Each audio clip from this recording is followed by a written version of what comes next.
1300 hours Pakistan Standard Time. Assalamu alaikum. This is Radio Pakistan. The news read by Asma Hafiz. First, the headlines. Prime Minister has lauded the law enforcement agencies for maintaining peace on Yom Ashur. Finance Minister says the serious worries about Pakistan getting into a default-like situation have been averted after significant policy changes and austerity measures. United Nations says its team is stepping up efforts to assist millions of people impacted by recent devastating floods in Pakistan. Naval bilateral military drills between the United States and Saudi Arabia are underway in the Red Sea aimed at strengthening partnership between the two countries. And now the news in detail. Prime Minister Shehbaz Sharif has appreciated Interior Minister Rana Sanaullah, his ministry, the provincial governments as well as law enforcement agencies for maintaining peace on Yom Ashur. In a statement, he lauded the officers and personnel of rangers, law enforcement agencies, particularly the police, who faced the scorching heat and tough conditions to protect people's lives and properties. The Prime Minister also paid tribute to the volunteer youths who also served to maintain discipline on the day. Finance Minister Miftah Ismail says the serious worries about Pakistan heading the way of Sri Lanka and getting into a default-like situation have been averted after significant policy changes and austerity measures. In an interview with CNBC, he said the high price of energy imports recently pushed Pakistan to the brink of a balance of payments crisis. The finance minister said Pakistan's foreign currency reserves fell as low as $9.8 billion, which were hardly enough for 5 weeks of imports, while the Pakistani rupee weakened to record lows against the US dollar this year. The 5-day Diamond Jubilee celebrations to commemorate the first Constituent Assembly of Pakistan are beginning at the Parliament House in Islamabad today. The celebrations are meant to highlight the services of all parliamentarians in furthering the cause of democracy and its values in the country. An elaborate plan of events has been prepared by the National Assembly Secretariat to commemorate the event in a befitting manner.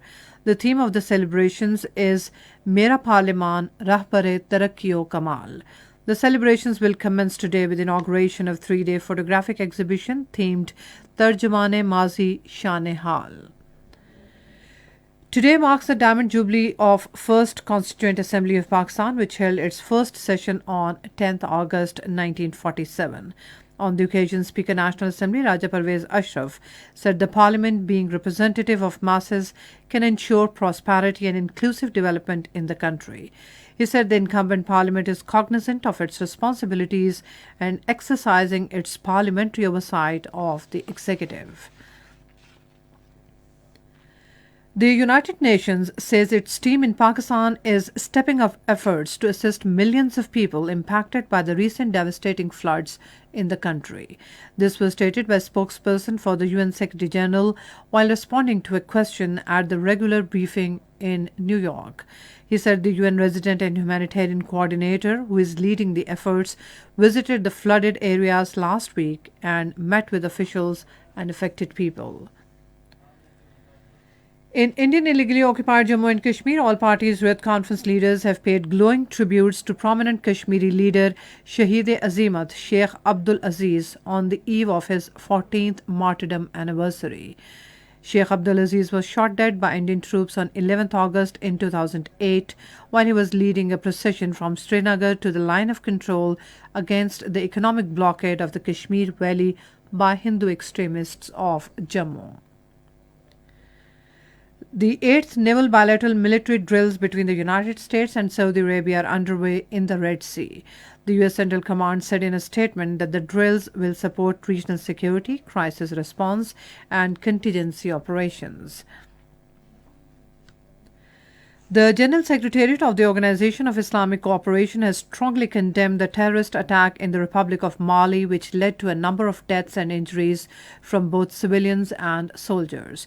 The Secretary General of the OIC, Hussein Brahim Taha, expressed his sincere condolences to the families of the victims and to the government and people of Mali, renewing OIC's full support and solidarity with the government in confronting all forms of terrorism. The fifth death anniversary of the German doctor Ruth Faw, who dedicated her life to eradicate leprosy in Pakistan, is being observed today. She was a German Pakistani Catholic nun of the Society of the Daughters of the Heart of Mary and a physician. Dr. Faw was hailed as the Mother Teresa of Pakistan, passed away on this day in Karachi. And that's all from the newsroom. For more news and analysis, log on to our website radio.gov.pk and also watch live video streaming of our bulletins on the link facebook.com/Radio Pakistan News Official.